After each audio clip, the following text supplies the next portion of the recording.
I've been very clear.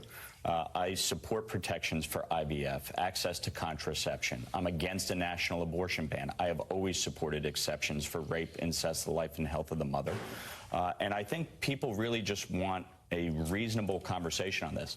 For me, this issue is somewhat personal. My wife and I suffered a miscarriage in 2020. You feel that loss. You don't forget that loss. And I think, I understand for everyone, this is a personal issue. It's an emotional issue. Nobody has an abortion cavalierly. This is something that obviously is deeply personal. And so when we engage on the conversation, I think a big part of it is just trying to understand where each other is coming from and come to a reasonable approach. Miki's at 30 Rock, and she has a question for you.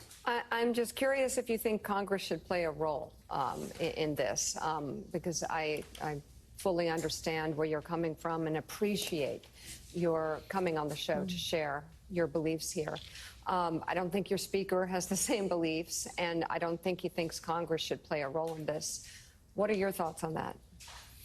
Well, one of the first things I did after the Alabama court decision on IVF was sign on to Susan Wild, a Democrat from Pennsylvania, her bill to codify IVF protections into law.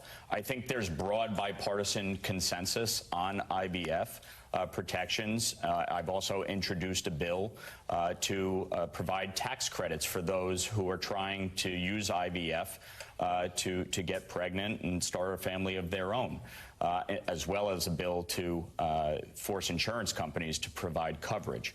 I think generally, when it comes to the issue of abortion, obviously, the country is deeply divided on this. There's not as much consensus as I think there is for IVF in terms of federal protection. But ultimately, a state like New York, the decision is settled, and I'm not pushing to change it, and it's not going to change. And I think in the states where people are pushing for abortion bans, it's going to backfire. We've seen what's happened in Kansas and Kentucky and Michigan, and it has failed because that's not where most people are. They want a reasonable discussion on this. They don't want extremism. They don't want an absolute ban. They also don't support late-term abortion. Most people, I think, do believe the first trimester is reasonable.